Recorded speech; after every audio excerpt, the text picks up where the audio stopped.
Test, test, test. Yeah, exactly. Hell yeah.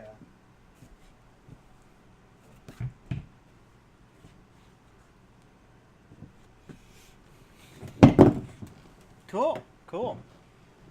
All right, so essentially what I'm gonna do real quick is I got this beer that that we drank for the interview, and I just kind of want to give it like a quick review. Uh, it's made by a brewing company, infamous brewing company. It's called Sweep the Leg. It's a oh, it's brewed in Austin, so that's not even. I've already spelled it. Don't worry. Um, that's actually not too far away from here, so I'm kind of wondering how it tastes. It's a peanut butter stout. It's called Sweep the Leg. It's it's based off of I don't know, essentially martial arts. That'll tie in with the interview, seeing as we interviewed a fucking martial arts king, man. Martial arts king. Ooh, wow, this smells really good. Oh shit, yeah. Oh, that's good.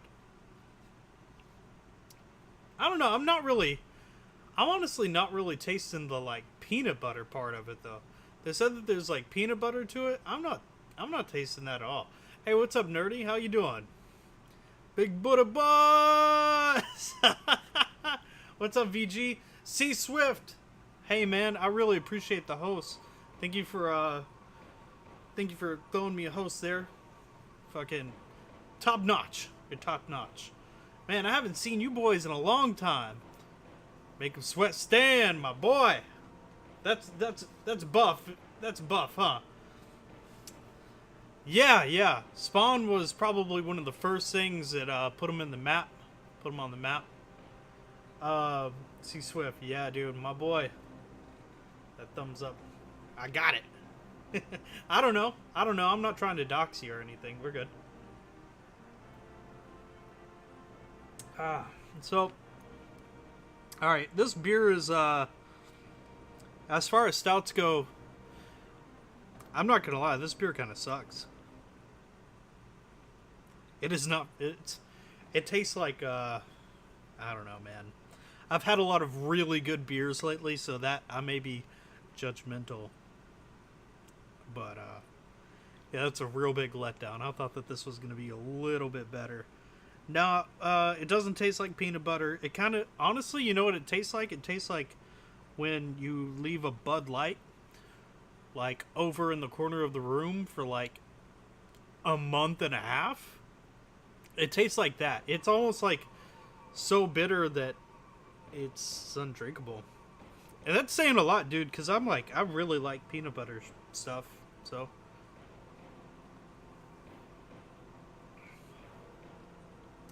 What's the game about? It's about a comic book character that Todd McFarlane created, Spawn. He's a guy. If you haven't seen the movie, man, go watch the movie. The reason why I'm so excited is the movie, the main character in the movie is Michael Jai White. That like essentially this guy that gets murdered, yeah, and then comes back as like literally a hellspawn. It's a good movie, man. It's, yeah, for sure. But fuck, I was gonna sit here and spend like 5 or 6 minutes reviewing this beer, but like, I'll tell you what isn't worth it. Like, dude, like this beer is not. It's not very good. Like, it's. How much alcohol percentage is it? Maybe that's its redeeming quality. Like, I don't feel like it's going to get me drunk at all. I feel like it's just going to make me angry. It's just making me angry. If you want to get angry, drink Sweep the Leg beer.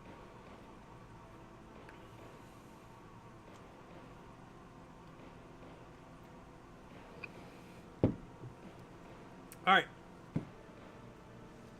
So I'm going to go ahead and, yeah, exactly. That's like all it's doing is just giving me a bad stomachache. I'm going to go ahead and start the interview.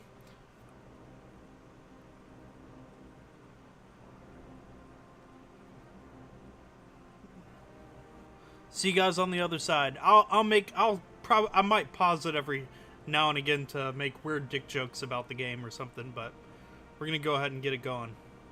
Let me know if you guys can hear this.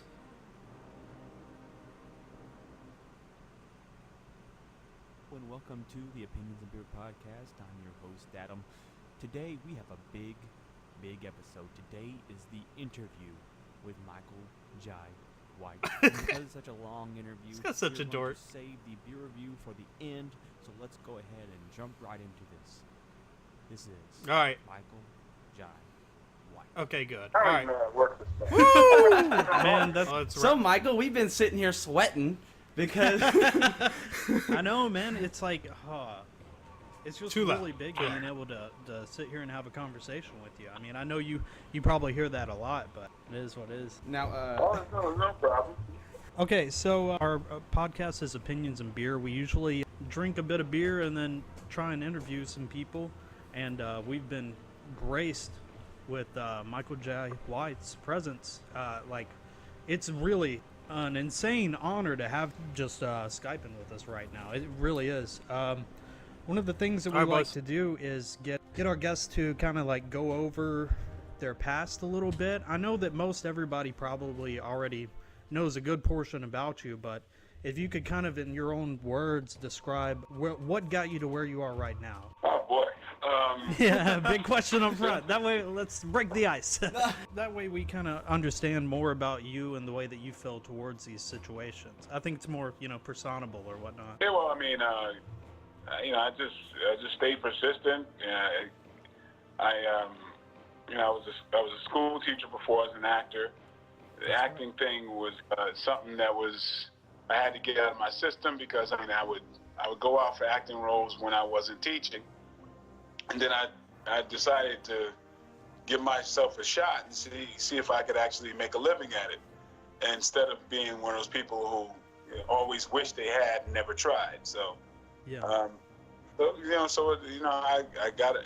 I went out, started getting work, did a lot of theater in New York, and then I eventually moved out to LA. I was a lifelong martial artist, and I really applied a lot of my martial arts ethic to this business. Where staying persistent and consistent, and then overcoming every obstacle. Yeah. and that's actually, that's kind of how we kind of wanted to start off this podcast, just trying to be persistent and Yeah. Just send them a link in the messages. It won't work in chat. Oh, we're still here. If you're still there. Yeah, I'm still here. okay. Okay. And it's just a big thing. We've always wanted to, talk with people. Well, we didn't even start off wanting to do interviews, but it's just the next progressive step with podcasting. And so we're starting off with a lot of people that really influenced us or had some sort of impression at all whatsoever while we were growing up. And so far the response has been really positive. Yeah, for And sure. we're steadily growing podcast. Right now we have a nomination in Uganda for the BE, Yeah, the BEE Awards for BEE the awards. Best International Media Act. I mean, I love the fact we that are- I'm just yeah, sitting here punching these guys. we are losing right now to DJ Nimrod and some lady, but I think it's cool enough to get a get a nomination. Well, it's hard to beat Nimrod, man. Nimrod is like, We won't get into the credentials of Nimrod, okay? But we're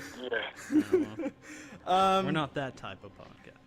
So I guess we got a few. I have an icebreaker here just to get things started before we get into the more questions upon questions that we have here. Right now, here's the clickbait of the day. The new trailer for Aladdin came out. Oh wow, yeah. And there's a big backlash, or not backlash, but there's like a divide right now between what people thought of the genie. Did you have you seen the trailer? Did you like the genie, Will Smith? I didn't see it. You didn't see? Oh, you haven't seen it? Well, No, it's kind of one of those things. I mean, I personally thought that it looks okay. It's just strange having like grown up with like I guess some of those Disney cartoons, and then like progressing from there to see it in live action.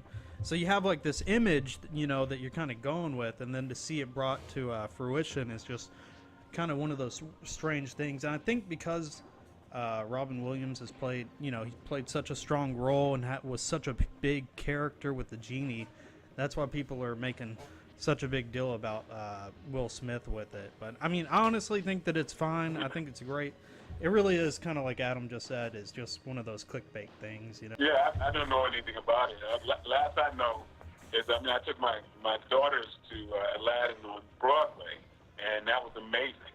You know, the guy who played the genie in that was outstanding. You know, so that's all I know about Aladdin. Well, yeah. You know, I was looking at some of this. Like, I was watching a bit of the Aladdin Broadway stuff. Yeah, It Undercover looked Brother. Really good. Well, let's here's a good thing to bring up, because you said you went and watched Broadway earlier. You were saying in your past you did some type of theater and whatnot before you got really big into like getting full-time acting jobs. What you were in the past? Oh, I mean, I did a lot of plays. One of the bigger ones that was To Kill a Mockingbird. Oh wow! But I did a number of plays in New York, and yeah, I haven't since done. Well, I've done some traveling plays as well, but yeah, I'd be hard pressed to remember a lot of the names right now. Oh yeah, no, that's okay. That's okay. It's just something I thought might be a unique thing to bring out. You're obviously you're a well-known martial artist. You really grew up with martial arts, I would say. Correct me if I'm wrong, but who was some of your who were some of your biggest influences in for martial arts? Well, number one, that would have to be Nimrod. I mean, Nimrod. No, I'm kidding. But, DJ Nimrod's got it on lock. I'm telling you. yeah, that dreaded Nimrod. We'll get No, you. We're gonna send biggest Michael Jai influence- White after you, Nimrod. You're not gonna know what's coming. Yeah, my biggest influence is, of course, I think everybody's number one is Bruce Lee. There was Bruce Lee. There's Masoyama.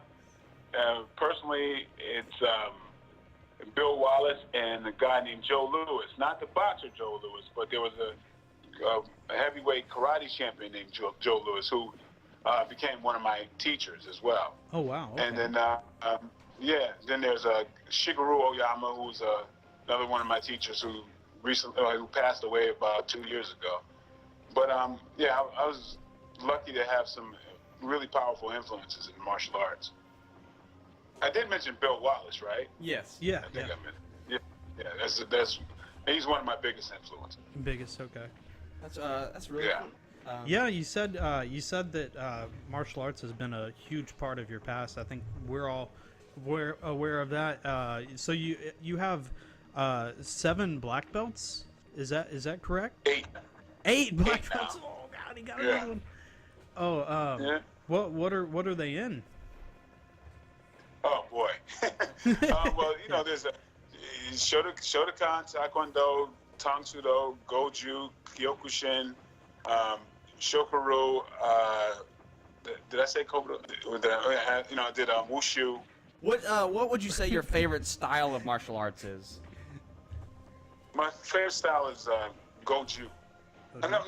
My favorite style is Kyokushin. Now, how does that differ from maybe the other Forms style, of karate. other forms of? Kajun is a form of karate, from what I've. Yeah. They got close to it. Kyokushin. It's a form of karate. It's probably the most stringent, the hardest style of karate. I kind of compare it to kind of like the Navy SEALs of traditional martial arts. Okay.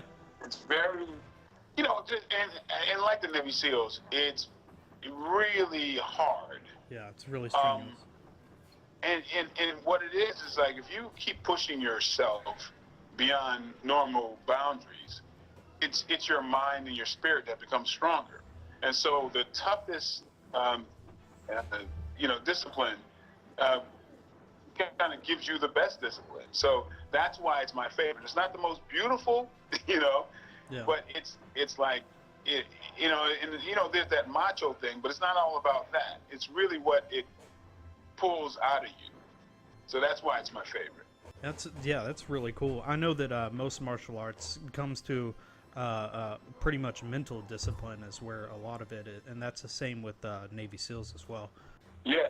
You know, if you're a Navy SEAL, you know, the SEAL training creates a specific type of person. Yeah. And Kyokushin does that same thing. I mean, sometimes I could recognize a Kyokushin person like in a crowded room very, very easily. Do you want to elaborate on that a bit? I mean, like, is there like a calling card or? Well, like you might recognize a Navy SEAL. There's a certain way they carry themselves. Okay. There's a certain there's a certain aura and confidence, and you know, they've got broken knuckles and you know, like a few busted teeth. That helps a lot too. Yeah. but the seriously, ugliest guy in the room. There is but there is, like I say, very much like because martial arts is really kind of like a paramilitary kind of group, and you would probably pick out the Navy SEAL as a very different person from a security guard, you know? Yeah. Or a regular cop. There's a difference, and that kind of difference is what I'm talking about. Okay. Yeah. Is there any martial arts that maybe you'd like to become more proficient in? Well, yeah, jiu-jitsu. I actually started with jiu-jitsu, and you know it's become really popular. Yeah, it's huge. I've done, you know, I continue to do jiu-jitsu. I've been doing it for years, but never really thought about, you know, the ranking of it so much. I just enjoy it, you know. But it's like I have to have time. Sometimes, you know, I do it in blocks of time, but I like to do it a little bit more because it keeps progressing. It's one of the only arts that I see just that keeps evolving. So that's kind of fascinating for me. And obviously, it's really popular right now, especially in the MMA world. The MMA, it's huge. and You can't toss a stone without somebody that hasn't learned some form of jiu-jitsu. Yes. People have it tattooed on their back now. I mean, that's usually with a bunch of tribal stuff too. Yeah. But you know. Yeah, I recommend jiu-jitsu for everybody. Yeah. I mean, one great aspect is if you go to the right jiu-jitsu place, I mean, it's fairly safe, and there's a strategic element with it that's very fascinating. It's kind of like you know, playing chess, you know, but a physical game of chess. Yeah. And yeah, it's very, very, very good for you too, like Well, health-wise. And a lot of fighters, they equate fighting exactly like that, just like an eloquent dance of chess almost, where you're essentially going back and forth. It's a really cool way of describing it. Yeah. What style would you recommend to someone maybe that I guess what's the easiest style to pick up and learn? The easiest? Okay. Well, the easiest would be judo and aikido. That'd probably be the easiest. Taekwondo would start coming up, you know, in there. But yeah, those are the more easy styles. Okay. For people to just pick up. Just to pick up, you know, because you know a lot of people they're always looking to defend themselves. Oh my I God, guess. we won't They're always comment trying to on that. find something, you If know. you're looking to defend yourself, I wouldn't say those. Oh, okay. But when you just say of a style that's easier to pick up, those aren't necessarily the best to use for self-defense. There's an entire brands of kung fu that are amazing self-expressions. They're beautiful, but they're hardly what you would do. You would use in a self-defense situation. You Yeah. would never. I mean, you just get yourself killed doing that. What You know, what would you use look- those for? You look beautiful getting killed, but you'll get killed. Yeah. And that's actually like kind of what Bruce Lee said about a lot of those old kind of classic kung fu things. Is like, yeah, these are nice and they work here and there, but you've got to be able to equate them to real life situations at the same time. I think the most Right. famous There's a lot quote it of him that saying, a lot you of got to people be don't water. realize. What's that? I said one of his most famous quotes about you having to be water in a bowl, essentially. Yeah, well, yeah. Bruce Lee liked fusing things in a realistic situation. Like, that's why he did a lot. He was really fascinated with boxing, and Muhammad Ali, for one. He really idolized Muhammad Ali. That's how he and why he brought in the dancing and being on your toes and jab. That never really existed in martial arts. So Bruce Lee made it popular. Well, what was the martial arts that Bruce Lee kind of invented? What was that? Jeet Kune Do. Jeet Kune Do. Jeet Kune Do. Are you proficient at all in Jeet Kune Do? No.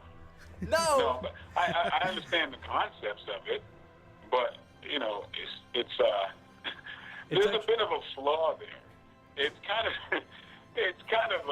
messed up to point out, but there's a big flaw in the fact that Bruce Lee created a martial art that's kind of like the equivalent of Mike Tyson creating a boxing art that involved like hitting people harder than anyone else can.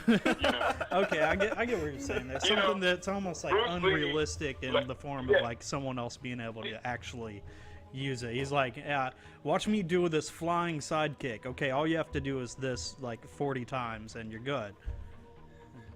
Well, no, the flaw is that Bruce Lee was faster than most people, and he could develop something called the way of the intercepting fist. Yeah. Well, if you kind of compare it to itself, if Bruce Lee had to fight Bruce Lee, how the hell is he going to intercept his own fist? Because he's too fast. You know what I mean? So, yeah, it's like it works for Bruce Lee fighting regular people because he's twice as fast. You know what I mean? So But it wouldn't work for like a Brock Lesnar. Okay, or when the nothing. guy, it's like when the guy is about to hit you, block his punch and hit him. Bruce Lee can say, well, hit the guy before he hits you. So do you think that was kind of like I don't know, kind of like a fame thing or whatever? Like maybe he was trying to sell something. I think it was No, like I mean, there's a. Don't get me wrong. There's only a few little like things like that I'm pointing out that are flaws, but no, the majority of it's backed by by actual physics and kinesiology and everything. yeah. But I just laugh because there's certain elements that kind of that he could do. That's why you really haven't seen anybody in all these years who's a Jeet Kune Do stylist look anything like Bruce Lee. Yeah, exactly. And that's you got to kind of chuckle at that a little bit. It's like, yeah, he's taught a lot of students that look nothing like him. So it's kind of funny. That's what I'm saying. It's like Mike Tyson teaching people, Yeah. and no matter what, he's there because he's a very unique person.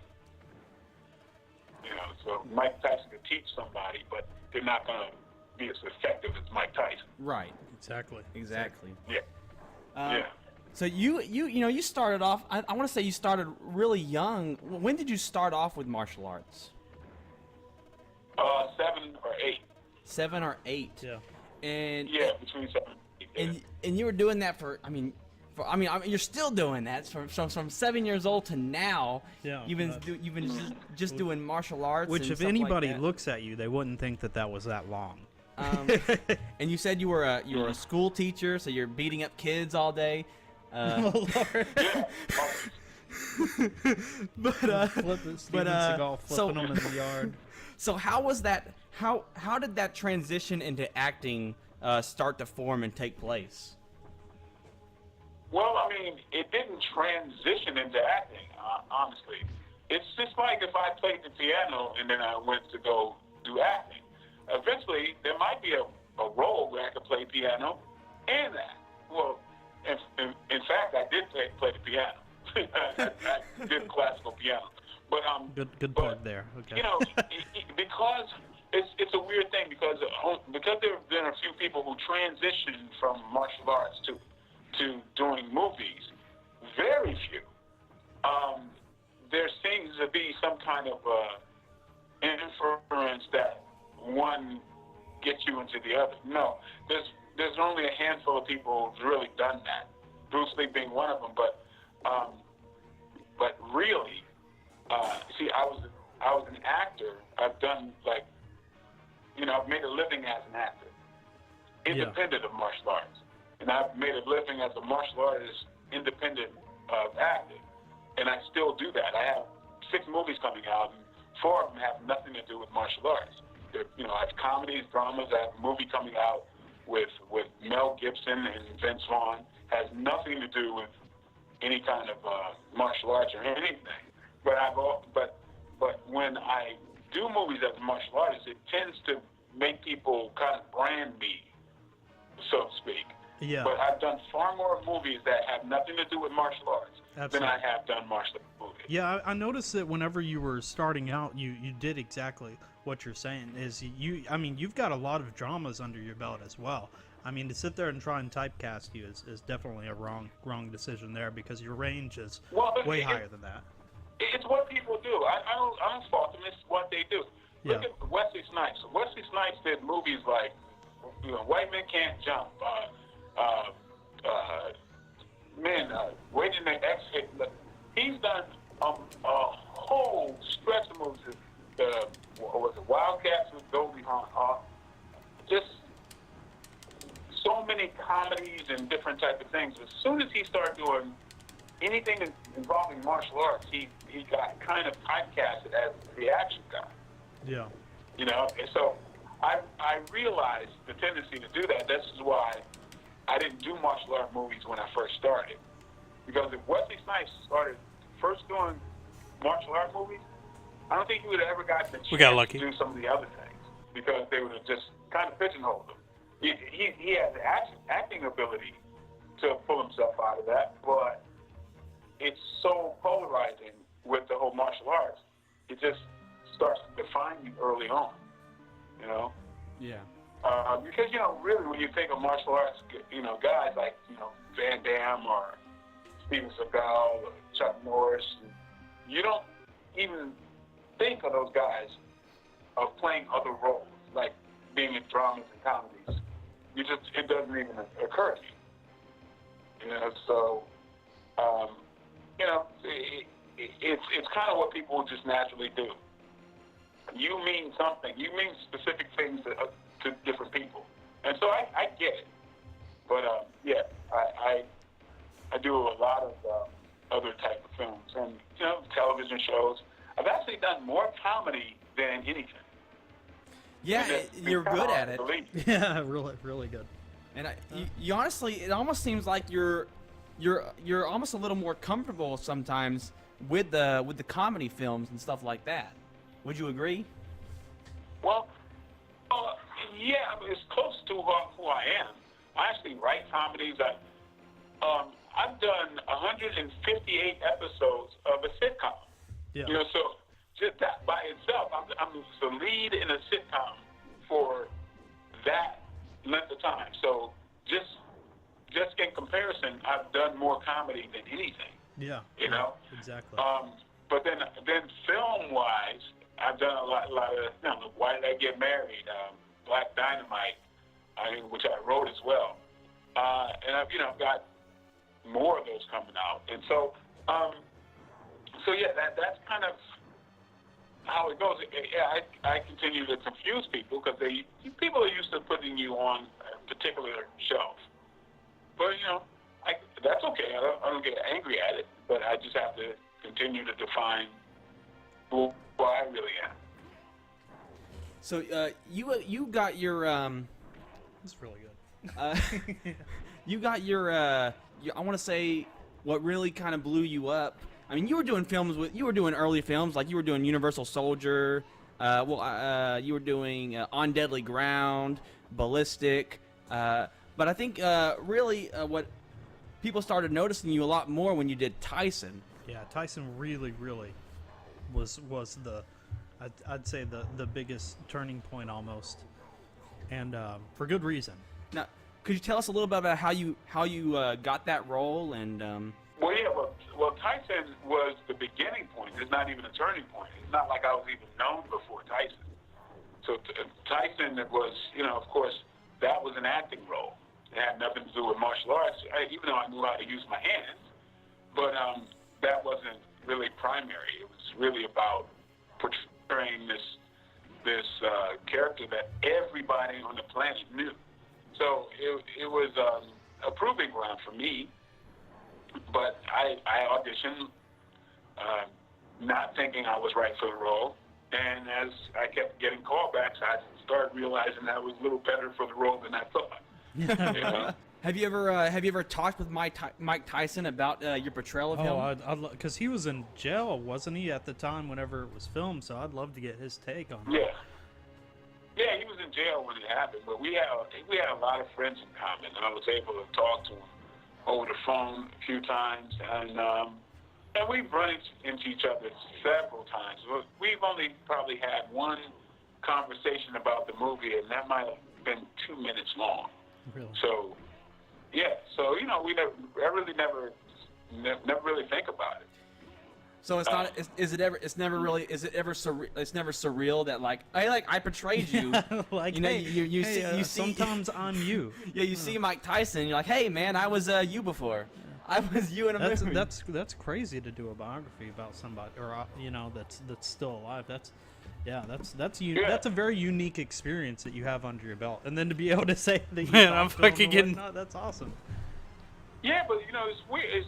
I guess it's weird to me, but when I do a film or something, I just put it in the rearview mirror. I don't really think about it anymore. Yeah. And a lot of times I could be like, I could run into Tyson or whatever, and it doesn't even occur to me. It doesn't even enter my mind that I played him. It's so ancient history. But there's a lot of things like that. I'll sit down, I'll have conversations with people, or, I meet people who are in the industry, and I always separate them from whoever they truly are in my eyes. Somebody could be a famous singer, but I think that's a role that they're playing. So I don't think it's hard for me to think of them when I meet them in person as their persona outside of who I'm talking to. Yeah. You speak with people on a human level, down to earth, and that way, nothing gets weird. I understand that. I don't. Yeah, it doesn't even. It doesn't. I have too many stories about, people who I'm fans of that I'll know personally and never remember a performance of theirs or something that, because it's just so separate. I've known Toni Braxton for close to 20 years. We've been we just did a movie together. But we hang out. Sometimes, remember one time we were going to the gym, we were coming back from the gym, and she was singing along to something on the radio, and I stopped and went, "Oh my God, you got a pretty good voice." And you should do this for a living, huh? Yeah, thinking about damn, really blown away. She's got a pretty damn decent voice. I didn't know she could sing. And then I was like you idiot. That's what she's Toni Braxton. Exactly. That happens to me all the time. It's just the Toni that I know is just Toni. I don't connect her as the singer at all. That's when she Oh sang. my I'm God! Like, what is this? When did you start singing? I'm thinking. Instantly, I'm thinking, oh, will you just be quiet and let me hear the actual song? Like we don't. You're overdoing it a bit. Could you? Yeah, like, I mean, I really looked over at her like, what is she trying to do? You know, sometimes I don't like people singing over other, the song I'm listening to on the radio. It's like, shut up. But like- when she started See- singing and she sounded really good, I was like, Yeah. wait a minute. See, what you're You know? supposed to do is pull out your phone and then record it every time that she goes to do that. That way, y'all can make money off of it. Yeah. But there's a thing that would never enter my mind. Yeah. I will have casual dinner or lunch or work out with somebody who is famous, and it never occurs to me to record it because that's not what it's about. If this person's a friend of mine, I never think about that. Yeah. And even for myself, when I try to, and I should be recording things. My wife tells me, but like, I just, I do some extraordinary things and that people would probably want to see, but For it doesn't sure, occur man. to me because I'm living my life. Yeah. Exactly. Now, you mentioned your wife. Isn't your Yeah, wife like- also a martial artist? Yeah. How'd y'all, She's did y'all meet through martial hell of an arts? Or? athlete. No, I've known her 23 years. I mean, I'm her teacher, but she got very good. Oh, okay. Yeah. I just thought that was cool. They Man, had I don't know martial what to arts- do for the this martial boss. arts couple. Yeah. Power couple Yes. for sure. Yes. Yeah. We trained together. So she just naturally, progressed. Now, speaking of, just talking to, your heroes, your idols, and humanizing them, you, a little bit after you did Tyson, you were in the comic book film Spawn. Yeah, And- we grew up in the '90s, so I mean that's where we first learned about you and your acting, and yeah, it would be a lie for us not to say that we were huge Spawn fans and nerds about that. So Oh, cool. Thanks. Yeah. So how was that? Did you know you were going to get the part? Did you study up on Spawn? Are you a fan of comics, or was it just another job for you? yeah. Sorry to say, if I wasn't a fan of comic books, I didn't know anything about Spawn when I went to the meeting. When I got the role, I didn't know what the role was. And I had to call my friend to ask him, like, what is this Spawn thing again? Yeah. But because, I went to a general meeting with the producers, and I was already scheduled to play Jax in Mortal Kombat. And so I was going to this meeting just, out of, just sometimes you have to go to these meetings. And then later, my manager told me, "Oh, they cast you for Spawn." And I'm like, "Wait a minute, what about Mortal Kombat?" And they said, "Oh no, it shoots at the same time, so you're gonna do Spawn." I'm like, "What's Spawn again?" So, Right? You're like I You know, know it- Mortal Kombat. Like that's Yeah. pretty big. yeah, I'm like, I knew what Mortal Kombat was. What is this Spawn thing? Yeah. And then, found out, what it was and how it was, a very popular comic book at the time, and I just did my research with it, and I, realized it was a much better role and better opportunity. So, of course, I jumped on it. Oh, what's crazy is we were talking to a band recently and stuff like that about managers, and usually managers tend to sometimes make questionable decisions. But for this one, Spawn ultimately was the better film than Mortal Kombat Annihilation. What was that? Was it Annihilation that you had gotten the offer for? I got an offer for each one of them. It was Mortal Kombat 1 and Mortal Kombat 2. The first time I was going to do the Mortal Kombat, the Tyson movie came up, and I ended up doing the Tyson movie instead. Okay. The second time I was offered Jax, the Spawn movie came up. It just so happens they both were filmed at the Fuck same this time guy. as bigger roles. You know, so that's just the way that went. Yeah, yeah. Oh, I But got you you. ultimately, oh, shit, that- ultimately yeah. you got to portray him a little bit in in Oh, Mortal Kombat Legacy. Mortal Kombat Now, how Legacy. did all that come about? Well, we basically guerrilla style shot a concept video, and you know, we could have got sued, but we did. Warner Brothers dug it, and they said, "Oh, well, not only are we not going to sue you, we want to give you money to make a little series." Really? So that's what happened. Okay, okay, Well, yeah. we Because did I had, that with the intention of doing a full-length movie, but as you see, that never happened. yeah, kind of put it out almost like a crowdsourcing thing, and then it caught wind with Warner Brothers. That's really awesome. Yeah, well, it wasn't a crowdsourcing thing, but it was. But well, the crowd really got behind it. You know, it was like it really went viral. Yeah, so that's kind of what happened. Yeah, so I mean, if you don't mind, like I'm a pretty big gamer. I do things like that. I've got people from Twitch wanting to ask questions. They're like, "You're talking to Jax right now? What do you?" But it's like, I mean, it's a really cool. How was playing Jax? It was cool. I mean, it's kind of like I'm just playing myself, you know, in a way. Yeah.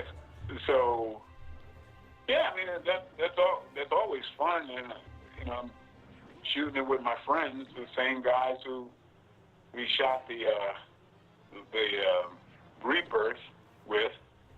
So that was cool. Kevin Tancharoman was the director, and to me, that's one of the.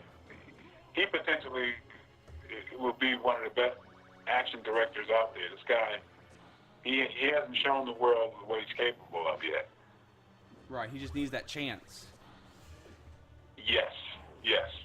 And that's a lot of independent direct. You know, there's so much talent out there. Yeah, we talk- And one we of the talked a lot one of the about things this that we like to pride ourselves right now is that we're getting a lot of independent filmmakers and stuff like that on our show, and it's really been awesome talking to them and just watching them grow and get their movies on Hulu and stuff like that, and it's been really cool. I mean, there's so much talent out there that. I mean, sometimes you just get buried, and you just have to wait for that moment, Yeah, moment to break out. it's really Yeah, hard. well, yeah, you know, sometimes it's a thing, like I said, with Kevin Tancharoman. If he were a bigger asshole, he probably would be a lot further, but probably be more miserable. But, you know, there's a lot of very talented people who are nice people, and sometimes this industry doesn't reward that. This industry rewards a lot of assholes who will step on everybody's neck and crawl over their best friend just to get in a position of power. Yeah. I hope. My hope is for people like him. Some people like. I look at the world the same way. These assholes who do that, I wouldn't want to trade my life for theirs for 1 minute, because I really haven't seen an asshole who was happy. Somebody with that kind of ego and had a claw and scratch. So it all balances out to me. Yeah. And every now and then, when you stay consistent, a good guy gets his chance and then never has to look back, and that's just worth all the weight. So there might be a position in that, and it might be very soon, where I'm in a position to hire Kevin and show what he's capable of. Cool. That'd be we'll, awesome. We'll be looking forward to that for sure. Yeah. So I want to go back to Spawn real quick. When you did Spawn, the director, that was like I want to say that was his first film, because I think he mostly did special effects stuff, and sadly, special effects wise, maybe it hasn't aged over the years. But I mean, that was his first film, and how was the set like working with him? It was great. It was great, man. He was great to work with. I think he learned the hard way, but I think he started kind of destroying story elements in the movie. In my opinion, he's destroyed a lot of story elements for the sake of using more, more special effects. Right. Well, that's what his But- background was too. That's kind of where he got his. Yeah, so- that's naturally what might happen if you Yeah. got a special effects guy, Yeah. doing the movie. Just like when you have a stunt guy who becomes a director, he cares about the stunts more than he cares about the drama. Yeah. That tends to be what goes on. Yeah, could you imagine like a modern day Michael Bay Spawn or something? Oh my goodness. Oh, I Lord. think Michael Bay might do a good Spawn. Yeah, who knows? Now, yeah. Michael Jai White, Yeah. that's who it is. But there is a new Spawn movie coming out. Did you ever have contact with If you have proof that there's a new Spawn movie coming out, please share it with the No, it's just internet. Oh, I stuff. guess It's you just know what? It might things be float no, around. Well, the Todd McFarlane's been talking about this for 20 years. Okay. Because he knows people will listen. Okay. I hear the same thing, but I don't. We'll see if that ever happens. Okay. I mean, it would be amazing because for Todd McFarlane to direct a movie when he's never directed a movie. I don't think he's directed a commercial before, but that would be an amazing feat for him to do that. Exactly, because I think he wants to. It's just like imagine Stan Lee directing a movie. See, those people outside the industry might think, oh yeah, Stan Lee is behind these movies. Yeah, he's behind the movies, but he's not directing them. He's not creating the screenplay. He created the characters. It's a whole different skill set to shoot a movie. And especially, Absolutely. you're talking about a movie that's probably in the upwards of $50, $60 to $100 million. That no studio in their right mind is going to give that to somebody who's never shot anything. Right. That's just the reality of the situation. And I'm saying it would be amazing if that happens. But hey, maybe it will. never know. There might be You one of never those. know. What is the Gambit? I've never heard of it. Yeah. I have never heard of it in my life. That's Where, kind of what happened with the they're just- Gambit movie. I don't know if you know about Gambit, but that's been in production hell, as they like to say, Yeah. for quite some time. Even Channing Tatum saying he directed, and ultimately it just it just fell through. And I think you're right. That may happen with the Spawn movie, where I think he wanted to do. He's planning on doing a more like a really darker tone where the Spawn character is barely in it, and I guess he's kind of talking to. Yeah, He's talking to Jane. Was it he Jamie? told me about that. It was about a year and a half ago. I ran into Todd. He was telling me, he's got this idea of this Spawn being this kind of character that you don't see, and I said, well, hey, good luck with that. Maybe you have a vision that I can't see, but and for somebody to put millions of dollars behind a superhero that you don't see. Yeah.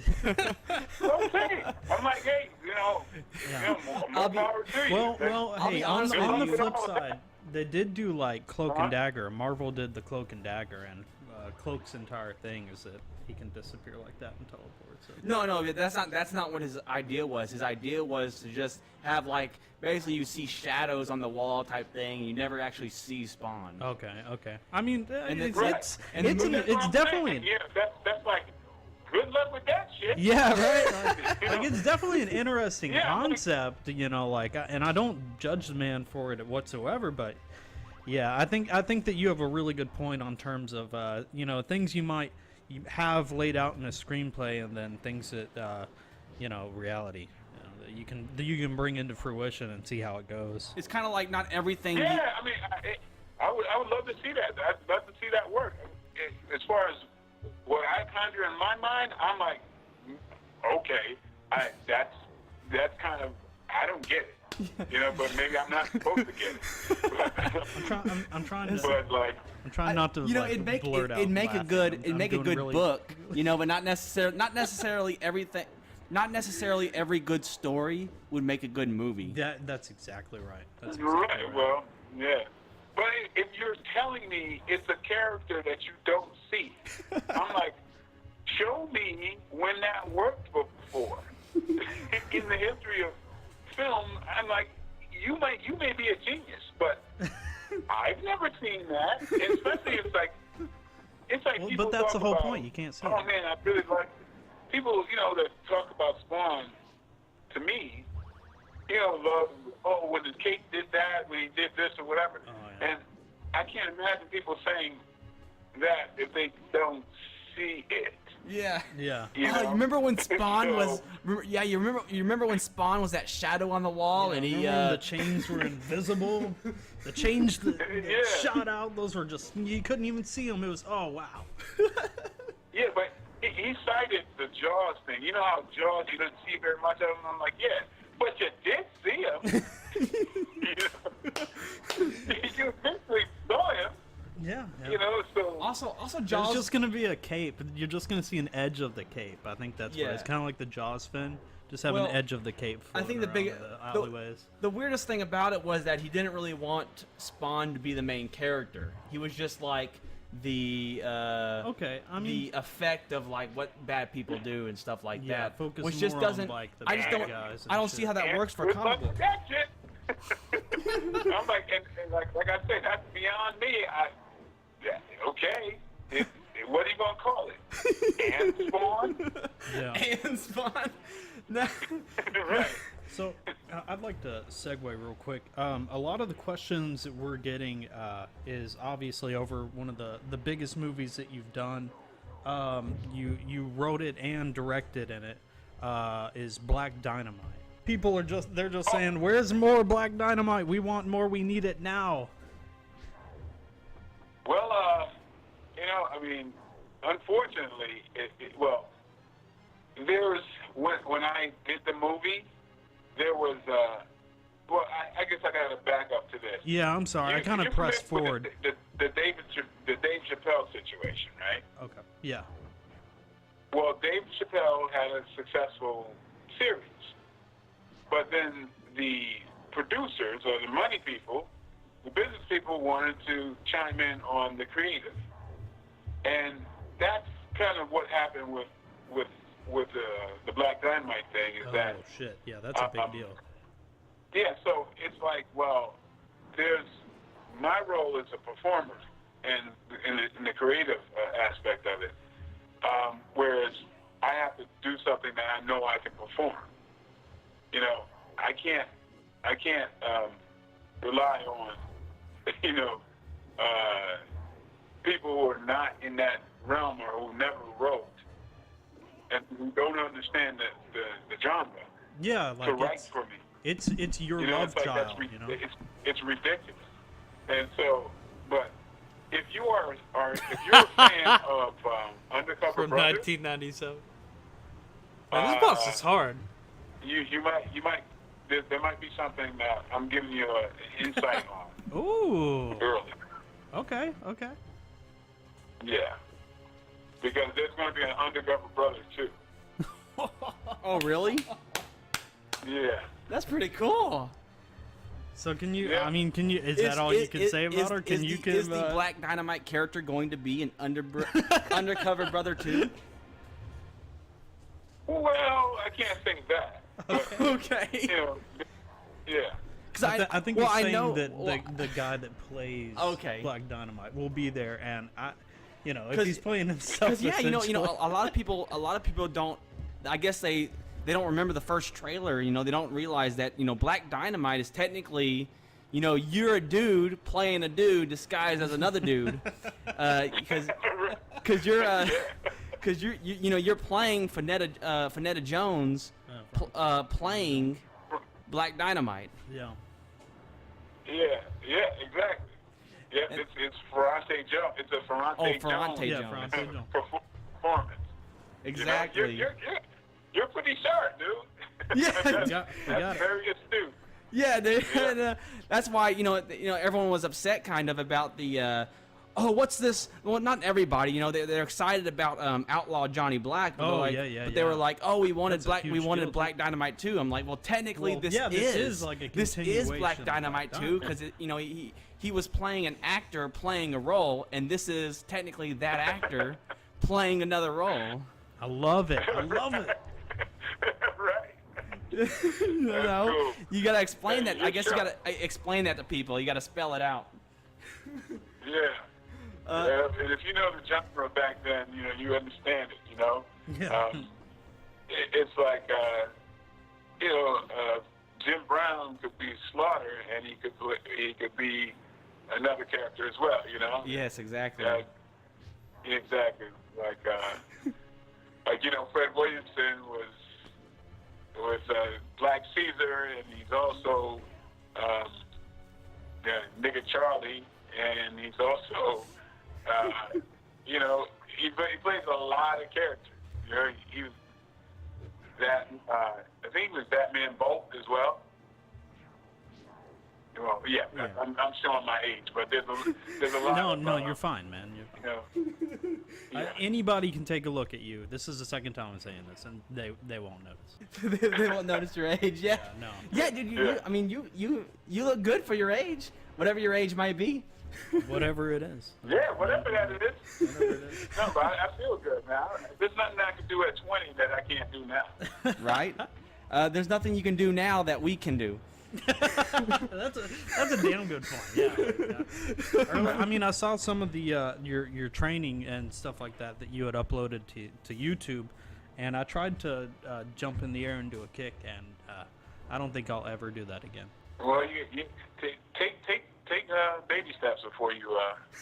Eventually you can. Well, we got You can really do anything. excited. I was like, oh, we're And interviewing plus- Michael Jai. What? plus- Gotta go do some kicks right now. Plus, we're right there at that edge of millennials, and so we're trying to jump ahead and just be instant successful. Oh yeah, the instant success thing. Yeah. That's right. It's a must. Take your time. You got plenty of time.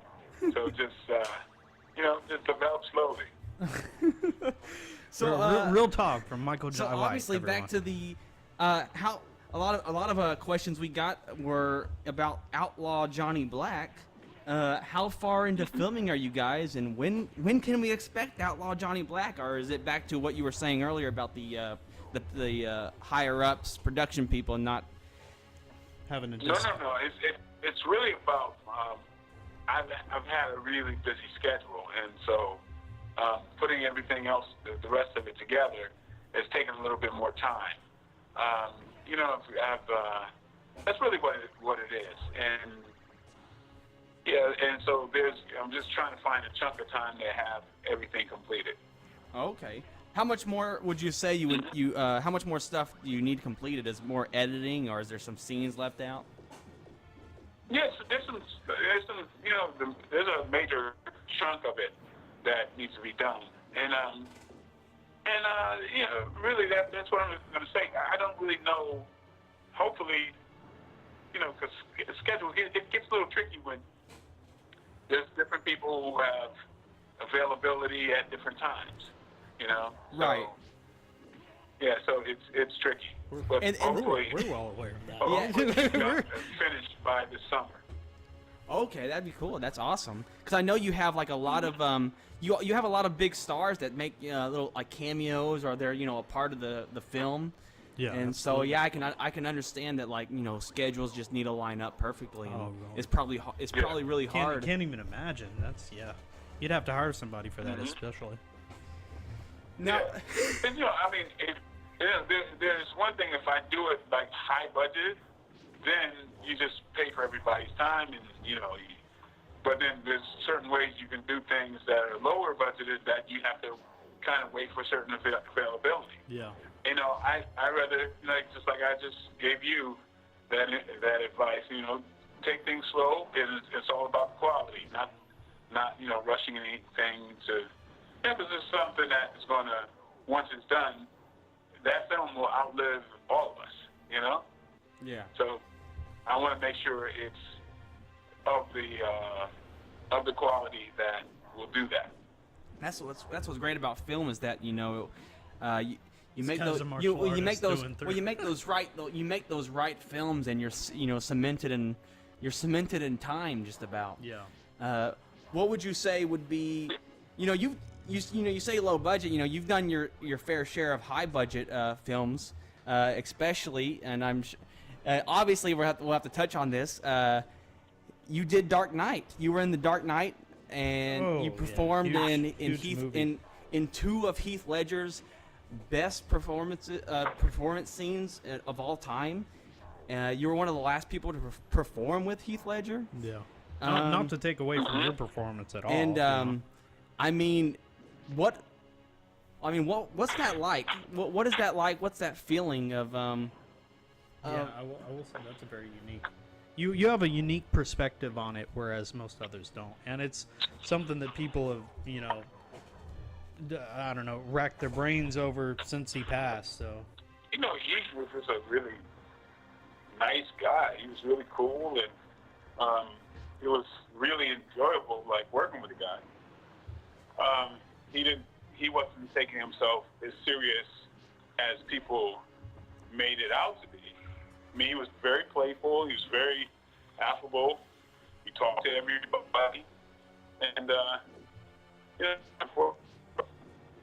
when he was doing the next movie, Dr. Parnassus, is when his accident. It really had nothing with Dark Knight. So, yeah.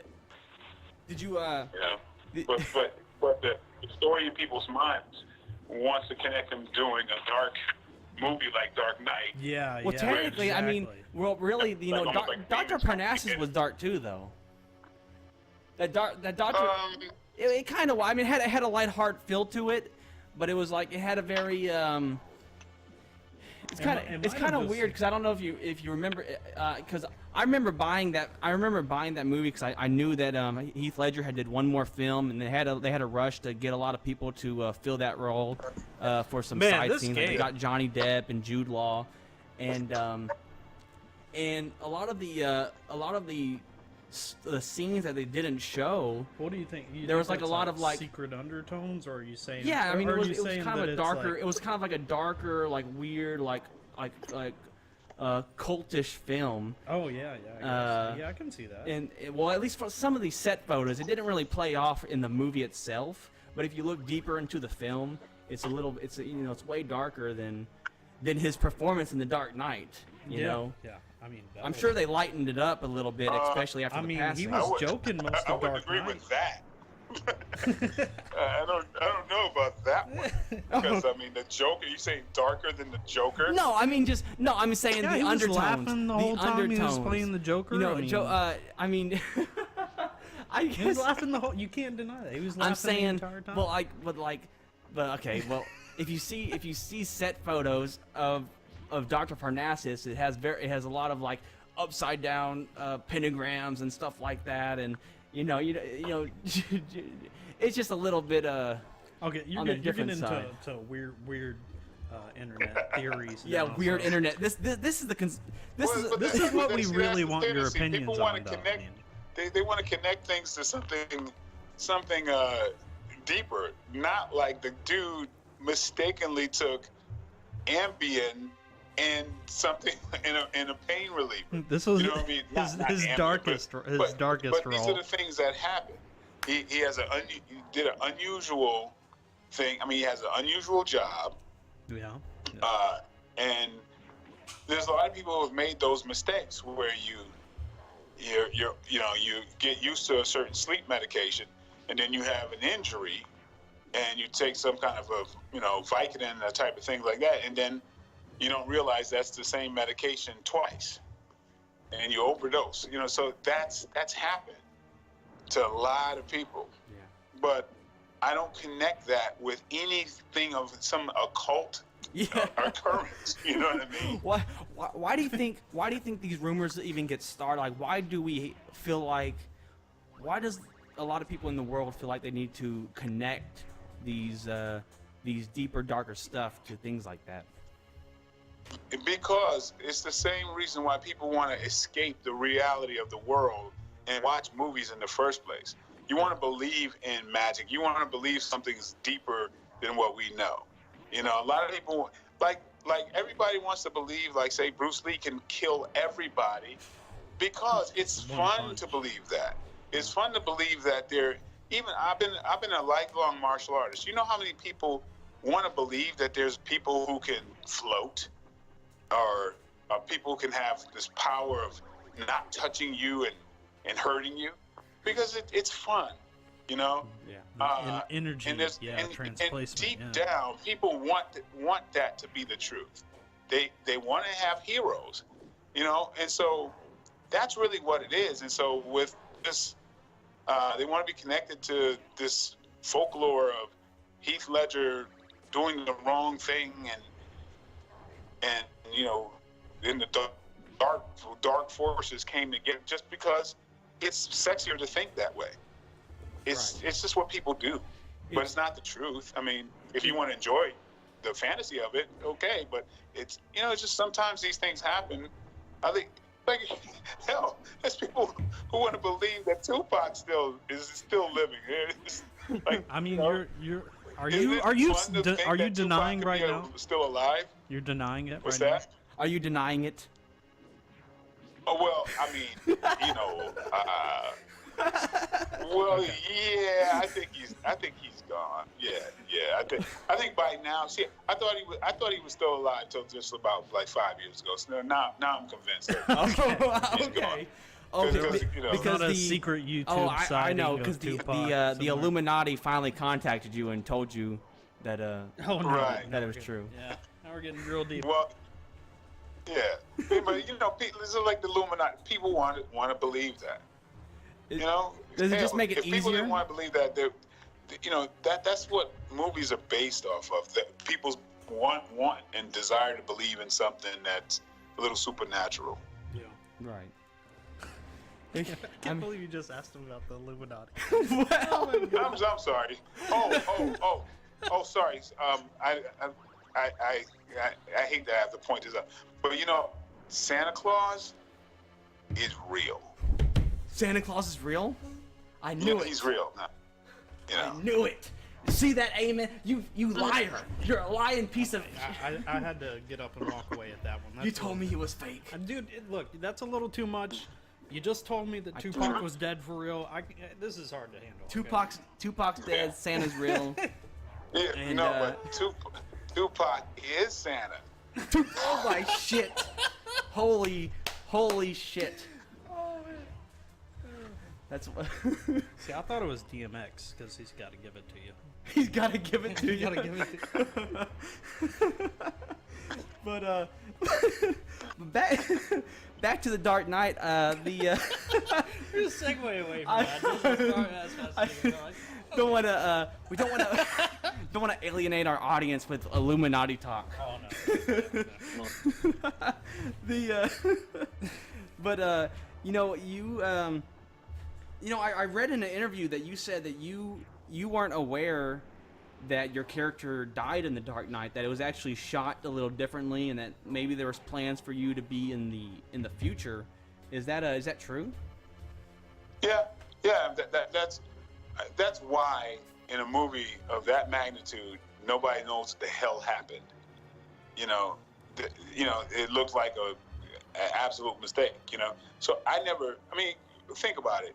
If they wanted to shoot a death scene of me, they would have done it. I was never in a death scene. I just, got the side of my mouth cut, but then, like for their own reasons, I'm just speculating. I think that they wanted to make it just kind of like X the character out, and I think they wanted to preserve more of Heath Ledger's performance. There's people like Cillian Murphy that was in the movie as well, and he's completely cut out of the movie. And so that's just my guess. Because there's things that were not necessarily in the script that wound up in the movie. I think there was a lot of stuff that Heath did.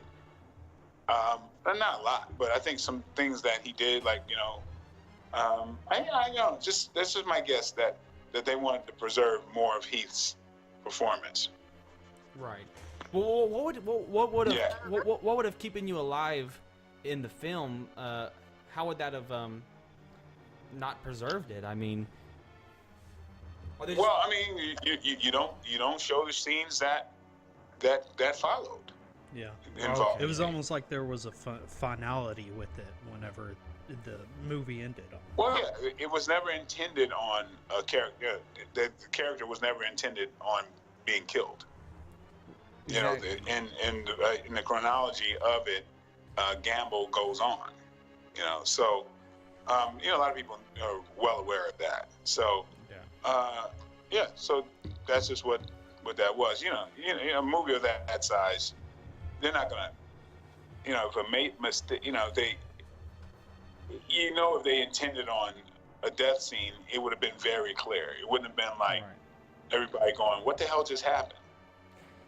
Now, when filming a film like that, compared to maybe a smaller budget role, is that mystery always there of whether or not you're going to cut or what's going to happen, or is Always. You know, I know of people who've had like even bigger roles in movies be completely cut out, depending on the time. You know, a lot of people have to cut. You know, the director has to cut movies down to a certain time, and that always involves cutting out intended scenes. Why do they gotta cut time?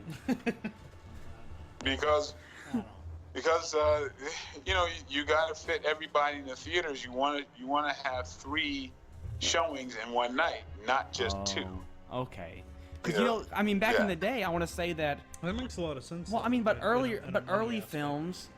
films used to be so like long and like a journey. Right. Like That's when filmmaking was a journey, and it was about the experience. Now it's more business, and so there you go. okay.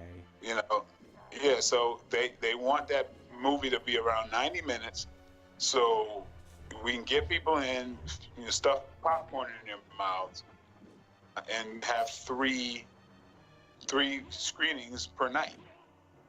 Yeah. So if a movie's over 2 hours, you're not going to have 3 screenings a night. There's not enough time. But then you have like, well, it's kind of weird to say that because then you have the like these 3-hour epics or 2.5 hour epics now, especially with Marvel films and like something like Lord of the Rings, and then they are making they have- ungodly amount of money. They're able to get multiple positions in the theater. They are not the norm. You know. Yeah. So yeah, they scare everything else away from the theaters at that time. It's not like they're competing with anybody. Right. So they can do anything they want to do. Can we talk about that for a second from Marvel? So if you had the option, if you were able to pick, what Marvel character would you choose to play as? Oh, you know what's a shame? I don't even know what Marvel characters there are. What? I really don't follow that stuff. Woo! He's an image man. I really don't. He's an image I'm man. a grown ass man, but it's like this. I think green. Hold on, my wife is here. She knows more about Oh yeah. That wasn't Green Arrow. Saying Green nerd shit. Lantern, right? Oh, Green Lantern. Yeah, John Stewart. Green Lantern. yes. Shit, Oh, yeah. that would be. I guess dude, that one. But that's You would fill well, that that's role Stewart. perfect. that's DC, but we'll give you a pass. Oh, it's DC. But Sorry. No worries.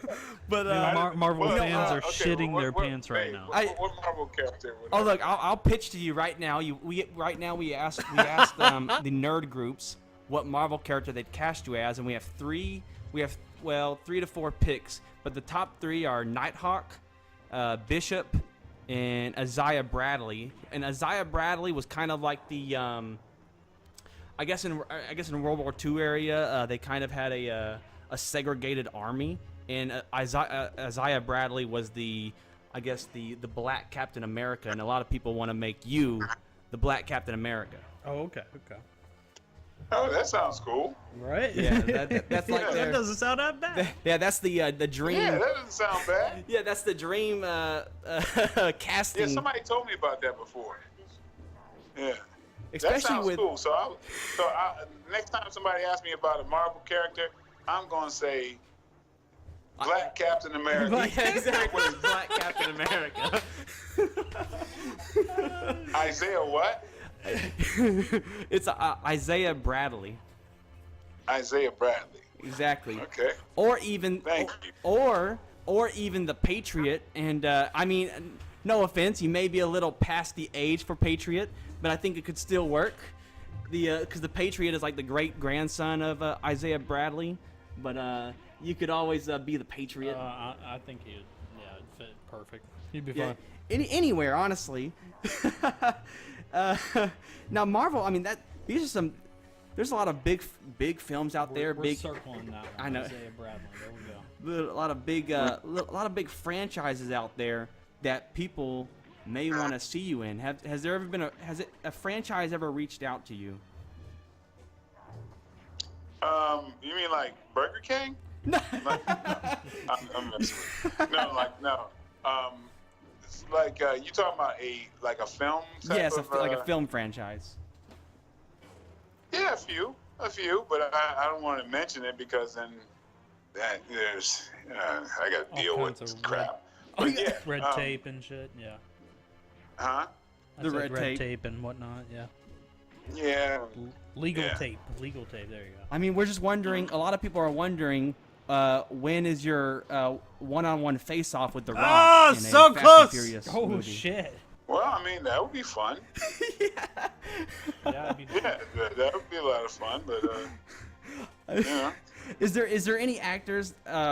Any? we're quoting you on that. You know, we're quoting you on that. hell yeah. You kidding me? Like I'm a dude. I'm a big Rock fan.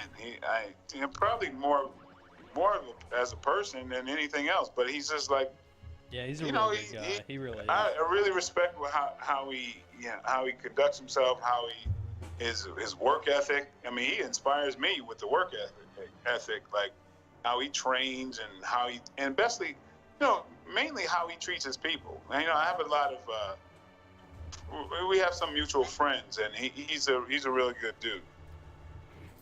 Yeah, he's one of a kind. I mean, his schedule is like really weird. I think he like sleeps in like 3-hour intervals or something like that, and he's just constantly training and constantly busy. I couldn't do it. You could do it. I couldn't do it. I know. Yeah. And I think but that's, that's more power to him. But he's Yeah, that he's was a one of the- machine. next questions we were going to ask is we're going to ask, like, since you obviously do a lot of training, I know you don't spend all of your time training, but have you ever in your career had one of those kind of crazy training regimens where, like you get like 2 hours of sleep a night and then get No. up and Not even close. No. See- I have a very normal. I train maybe 2 hours, and maybe sometimes, depending on if I'm getting ready for something, I might train twice a day. But no, I don't do that kind of extreme stuff. yeah. Right. Yeah, I don't think I have to. I've just been doing consistent stuff, like training for a very long period of time. Is there a reason I someone don't would think I train need that to much? Do that. Like, what do you think the Rock's? What's that? What do you think the Rock's mindset is when he trains just that much? Is he just trying to keep that gigantic build that he has, or? I have no idea. I have no idea. I think he'd be. There's no way I would know. Yeah, It's just wild. He does a lot more than I do. The guys like the Muscle Fitness magazine and stuff, they'll ask him his workout regimen and his diet, and I'm like, what kind of he'll give us like some kind of expensive ass halibut diet. It's like, who the hell can fucking who can afford halibut every night? Oh, yeah, What right. a- Well, He can't. yeah, exactly. That's how he got there. He like, built I need his to- way up. I know, See, but he that's should have promoted a cheaper version of his of his diet. He's like, get the great value halibut. Great. Yeah, value. I mean, I'm just not. Just for me, I'm not one of those guys that weighs my food and have to do. No, I mean, or I don't know. I mean, I like to. I don't have such a regimented lifestyle. I don't think I ever will. You know, I like to improv stuff a little bit too much. Yeah, yeah. Yeah. But Well, we're drinking beers right now, so yeah, no judgment here, bro. Yeah. but so you did a lot of one of the big directors you worked with. You said you did that sitcom, Tyler Perry. How's it working with Tyler Perry? Oh, it was a lot of fun. We were friends before we really worked. Well, not really. Yeah, well, he became a friend, and so it's always fun working with friends and extended friends as well. So that's just like I felt like I was goofing around and getting paid for it. Oh yeah, that's awesome. That's always fun to just Oh, yeah, play, always, like, play and get paid. Whenever you're having fun doing something like that, it's always awesome. Yeah. And that's where a lot of when we were telling people about it, a lot of women seem to seem to know you about Oh, that's your big women demographic. yeah, that's is where you those, get your female Tyler fan Perry base, films. Yeah, that's true. I know he's, but He's right next to us. I Those know. questions out. Those, Yeah, throw those sorry, questions we've got a out. whole list of questions from females. We're just cutting off right now. Yeah, no, my wife is the coolest person on the planet. Like she doesn't, there's nothing about women that, you can't say around her. You know what I'm saying? Okay. You know what I'm saying? Yeah, I get a lot of that. Yeah. Yeah. Just funny. It's a And funny it seems it's like a funny every thing. time somebody says that, they think that no one else has. Oh, yeah. It's one of those most common things probably said to you. Now, one of your Laughing too hard. one of our other questions we get asked a lot is about Blood and Bone. It's probably one of your most Oh, phenomenal. it's probably one of the most martial arts action inspired films. I think it has a lot of good fight scenes in there. And how was making Blood and Bone? It was a lot. It was really cool. I mean, I shot Blood and Bone. I started shooting Blood and Bone. Black Dynamite. I started shooting 10 days after Blood and Bone. Okay. In some of the same exact locations. We just changed it around. but hey, guys, I got to wrap up in like 5 minutes. Okay. Yeah, no, dude. Yeah. Another Hey. thing, yeah. Stuff in here. Yeah, We'll- apologize. We were having a lot of fun. oh, we're with sorry, you. man. We're having Yeah. so much fun talking to Yeah. you. Okay. I don't think we have enough to pay you for the time, so let's go ahead and get our final things in here. Okay. We have some quick questions for you real quick. It's the quick answers if you can, or as long as you would like. But Are these fan questions? No. It's going to take as long as I want because I do not want to say something quick that I'm going to regret. Okay. So we have This stuff has a tendency to follow you. Yeah. Hey, we get it. Well, we got these top 5 Google questions about you. So we'll start off with the number 5. Does Michael Jai White have any tattoos? Yes, I do. Well, what are your I tattoos? have my wife's signature on my wedding ring finger. That's my tattoo. Oh, that's cool. I mean, that's nice. Yeah. Yeah. What was Michael Jai White in the military? No, definitely not. Nope. I don't know. Is that weird? I don't know. Yeah, that's an easy thing to figure out. No, I never have. When we get Yeah. these, it's funny finding these Google questions, and they're always they're always kind of odd to the people. I know.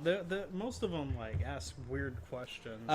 C. Our third question is. See? Yeah, Okay. C. I have it labeled A, B, C, D, E. Okay. Oh, But, okay, uh, gotcha. These are multiple choice. Is- You were either in the military or you have tattoos. You chose tattoos. Is Michael Jai White alive?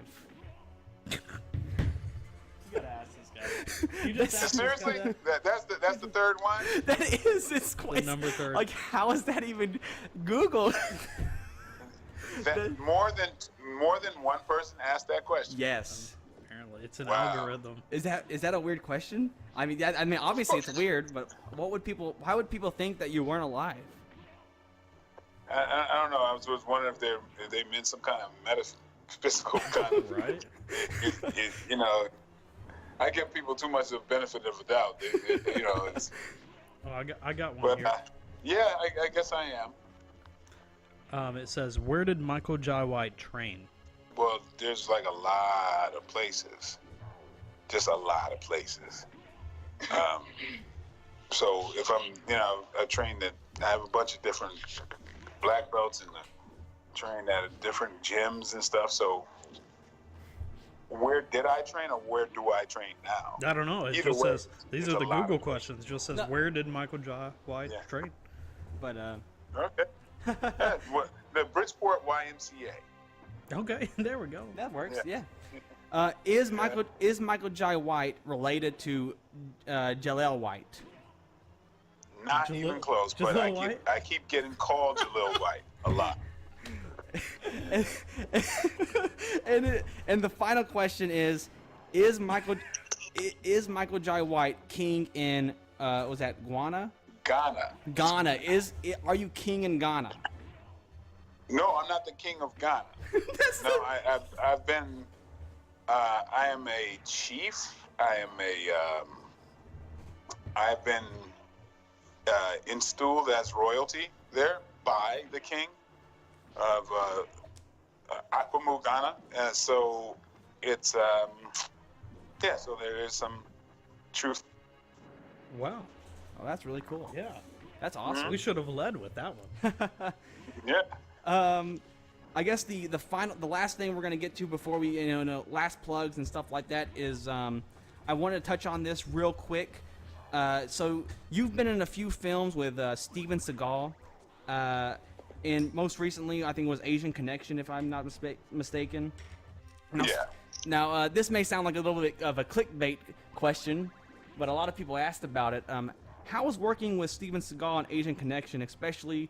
We're not quite sure when that interview took place, where he did the whole "Can I laugh in your face?" Oh, That was with Michael Chavello. Yeah.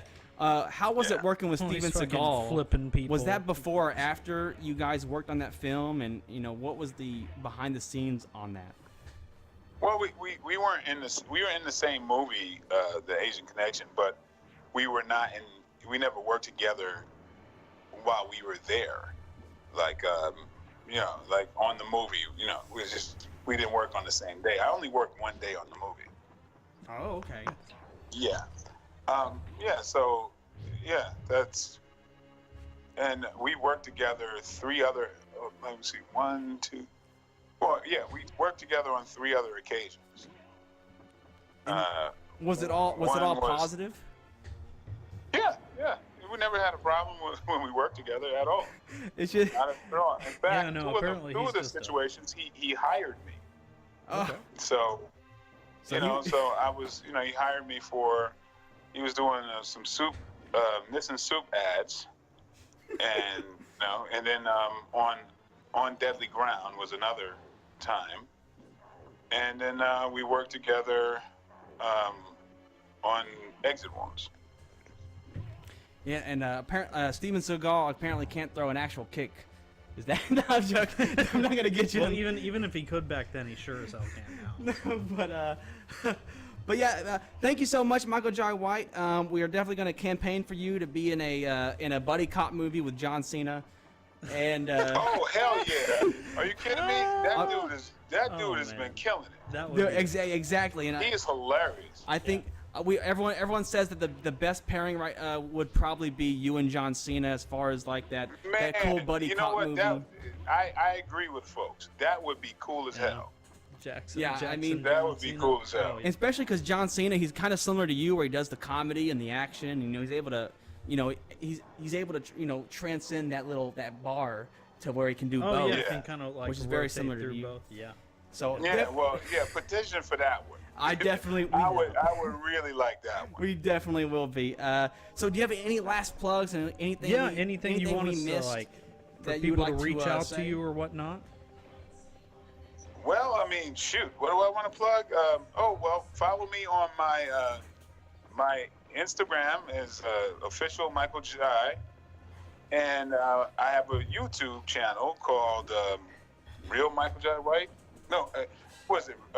YouTube.realmichaelwhite.com, I think, something like that. We'll It's post the Real we'll Michael post Jai in the White. links as and, well. and I'm going to be showing a lot of like instructional things on my YouTube channel, so check that out. All right, thank you so much for being on. Man, You're a hero to us. You're a hero to a lot of people, and it's awesome that we got to talk to you for this long. I know we used up just about every minute of your time. Yeah, it's not just been a pleasure; it's been an absolute honor. I can't even begin to describe it. So, thank you so much for taking your time. Thank you guys. All the best on your what's it called? Blog? Opinions and beer. Do you want to give us a Spawn style opinions and beer? Yeah. What is it? What is it? It's a podcast. Podcast. I couldn't, these newfangled words, you youngsters. Yeah. It's one of those Well, ones. yeah. Best of luck on your podcast, and absolutely. What do you want me to say? Oh, I was just saying if you wanted to do opinions and beer in a Spawn voice. Opinions and beer. Really nerdy. Okay. Damn. What's the Spawn voice? What is it? It's just kind of the deeper, Okay. real Damn. serious. How do I sound in Spawn? Damn. Oh yeah, kind of the growly thing. You're listening to what? Say something like you're listening to opinions and beer. Yeah. Okay. Well, damn. Babe? How do I? Huh? Oh, okay. You're listening to opinions and beer. Oh shit! That's awesome. But I actually had to have the teeth in. When I really got the voice, I had the damn teeth in. Oh. Yeah. Because there's a whole That's lot right. of makeup and stuff. Yeah, it was. It was like, wait a minute. You sent me to hell, Jason. It was like that kind of thing. How would I? You're listening to opinions and beer. Yes. Oh, that was. That's fucking awesome, dude. Nobody would know what that was, though. That's going in That's right. front of every single fucking episode. Right? Thank you so much, Michael. Yeah, thank you for your time, man. Take Thanks. care, and Okay. I just thank you again. Yeah, good luck on everything, man. Have a good one. Okay, you too. All right, bye. So wow, that was Michael Jai White. I mean, I can't believe we got to interview him. He was pretty cool. It sucks that we maybe we spend a little.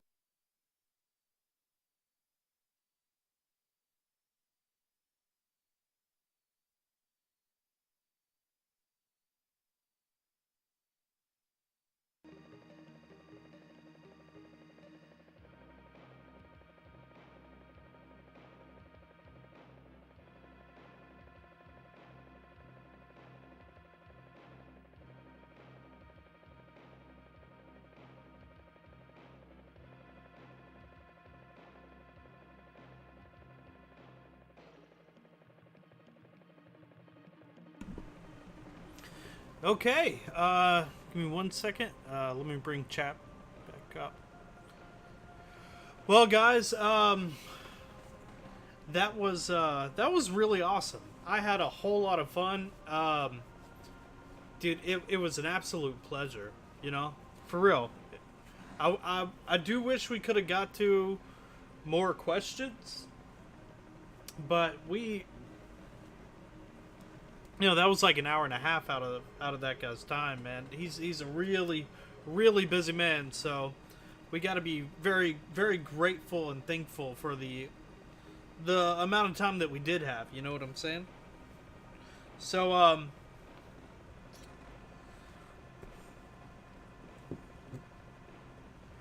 yeah, it was really cool. What did you guys think?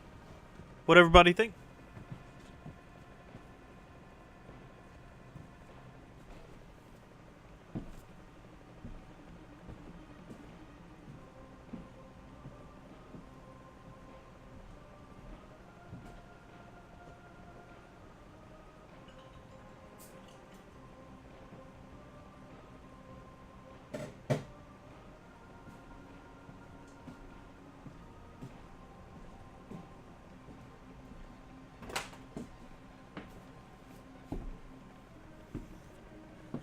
Yeah.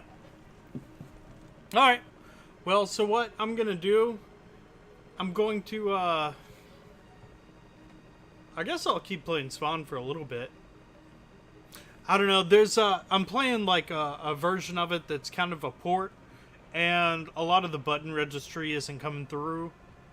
So like some of my invincibility frames and some of the boss's invincibility frames are kind of off. It's just not coming through the way it should.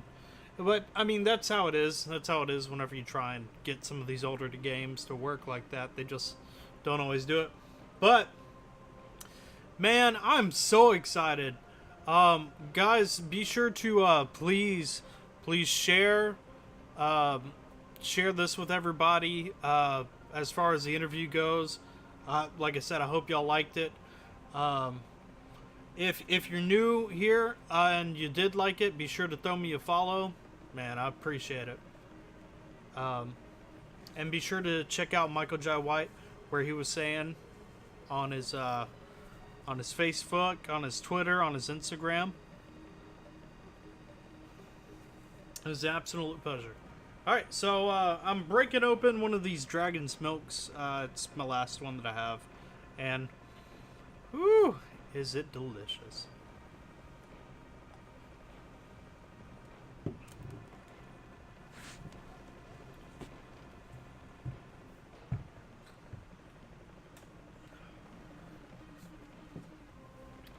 By far the best beer I've drank thus far. So I wonder if I'm... Wow. You sent me to hell, Jason.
Alright.